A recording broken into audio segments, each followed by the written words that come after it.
Shalom mitra misi. Kita tahu sebagai orang percaya ada tugas misi sedunia. Ternyata di generasi kita masih ada tugas yang belum selesai dalam penginjilan dunia. Untuk itu, agar kita dapat menyelesaikan tugas penginjilan dunia, kita harus tahu apa sasaran penginjilan dunia. Allah punya kerinduan agar umatnya mengerjakan penginjilan dunia. Allah rindu setiap suku pujiannya terdengar di surga dalam bahasa suku masing-masing. Sebagaimana dijelaskan dalam kitab Wahyu pasal 7 ayat 9 dan 10. Demikian bunyi firman Tuhan. Kemudian daripada itu aku melihat, sesungguhnya suatu kumpulan besar orang banyak yang tidak dapat terhitung banyaknya, dari segala bangsa dan suku dan kaum dan bahasa, berdiri di hadapan takhta dan di hadapan Anak Domba, memakai jubah putih dan memegang daun-daun palem di tangan mereka.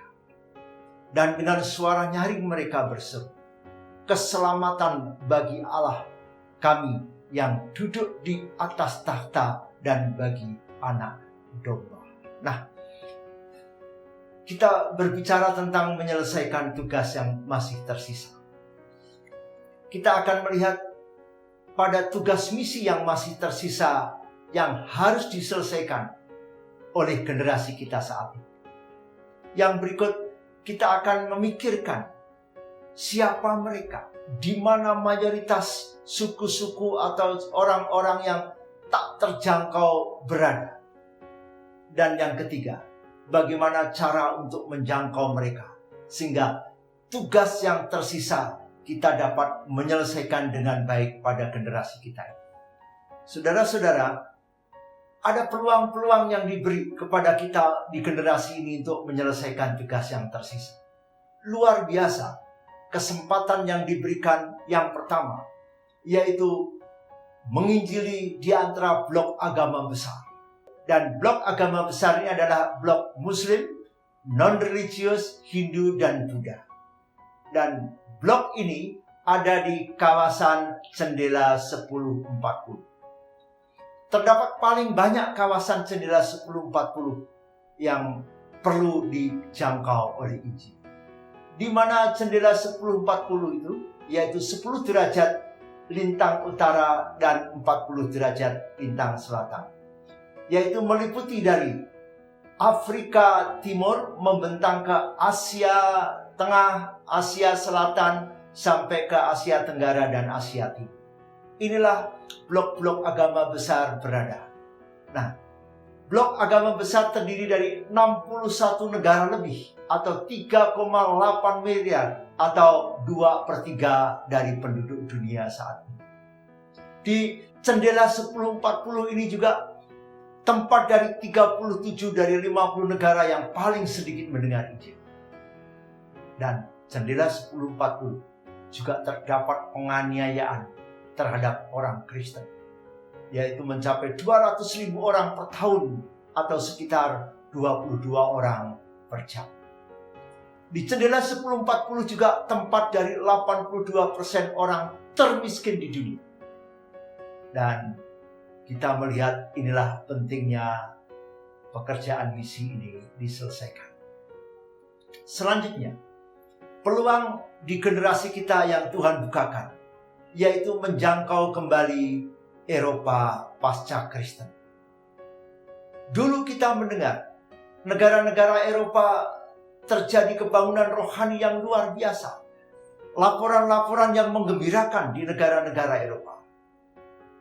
Dan saat ini kita dengar informasi bahwa negara-negara di Eropa ada banyak orang Kristen yang tidak lagi lahir baru. Baik, selanjutnya peluang penjangkauan di generasi kita, yaitu luar biasa Tuhan beri kesempatan atau Tuhan izinkan terjadinya migrasi dunia. Banyak ladang misi telah tiba di muka pintu kita. Para pelajar, pencari kerja, pengungsi perang, dan bencana imigran ini datang di daerah kita. Ini fenomena yang kita perlu tahu. Para imigran datang di daerah kita, di negara kita, bahkan di depan pintu gereja kita atau pintu rumah kita. Dan para imigran banyak mereka berasal dari negara-negara yang terlarang untuk diinjili. Yang berikut, peluang penginjilan dunia pada generasi kita yaitu menjangkau yang miskin dan terluka. Saudara-saudara, suku-suku terabaikan kebanyakan juga merupakan kelompok yang termiskin di dunia. Dan kemiskinan berkaitan erat dengan mereka yang terluka, yang jumlahnya terus bertambah. Dan kemiskinan ini, kemiskinan jasmani ini, erat kaitannya dengan kemiskinan rohani. Oleh karena mereka belum diinjili, mereka belum percaya Tuhan Yesus, maka berdampak kepada kehidupan jasmani. Itu sebabnya betapa pentingnya penginjilan dunia perlu memikirkan menjangkau mereka yang terpinggirkan, termiskin, dan terluka. Fenomena yang berikut, yang kesempatan memberitakan Injil, fenomena saat ini adalah fenomena urbanisasi. Saudara-saudara, hampir di seluruh dunia ada kecenderungan urbanisasi. Populasi dunia merupakan salah satu persoalan yang paling menantang menghadapi misi masa kini. Perkotaan menjadi kesempatan yang luar biasa. Kota metropolitan menjadi pertemuan dari kelompok suku, berbagai suku-suku di seluruh dunia. Bahkan kelompok sosial, semua mereka ada di perkotaan. Misi perkotaan merupakan kesempatan emas yang perlu kita pikirkan secara serius untuk menuntaskan tugas yang masih tersisa. Menyelesaikan tugas penginjilan dunia tantangannya tidak mudah. Kita cenderung melihat dunia dan masalah-masalahnya sebagai lingkaran besar dan melihat gereja sebagai sebuah titik di pinggir lingkaran itu. Kita harus berubah paradigma itu agar kita bisa menyelesaikan penginjilan dunia. Kita harus masuk dalam paradigma baru. Seharusnya kita yakin bahwa Tuhan ingin kita melihat bahwa rencana Dia besar, tidak bisa dihentikan dan tidak bisa ditolak, dan melihat dunia sebagai bagian kecil dari tujuan Tuhan yang besar dan universal. Saudara-saudara, kita punya tugas di generasi ini untuk menyelesaikan tugas yang masih tersisa dalam penginjilan dunia. Pendahulu kita sudah sampai pada garis akhir dengan setia menyelesaikan bagian. Di generasi kita ada tugas yang masih tersisa yang harus kita kerjakan dan selesaikan. Marilah kita tetap setia dan bersemangat dalam peran masing-masing. Baik saudara-saudara yang dapat panggilan untuk pergi ke bangsa-bangsa, pergi pelayanan lintas budaya untuk menjangkau kelompok suku yang terabaikan.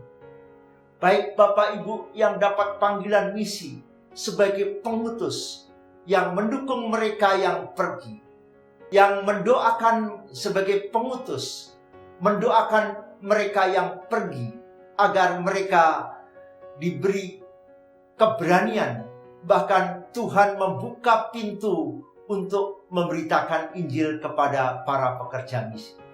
Juga kita yang dapat panggilan karena kita dikaruniai berkat yang cukup, kita berinvestasi secara keuangan dalam pekerjaan misi dunia. Baik mereka yang pergi dan kita yang tetap diam di tempat masing-masing dalam peran mengutus, mendoakan, dan mendukung keuangan, sama berharga di mata Tuhan, sama pentingnya dalam pekerjaan Tuhan. Menyelesaikan tugas misi yang tersisa kita tidak mungkin sendiri. Mungkin kita punya banyak hal, tetapi kita tidak punya semua. Mari kita bersatu padu demi dituntaskannya amanat agung. Segala kemuliaan hanya bagi Tuhan Yesus. Terima kasih.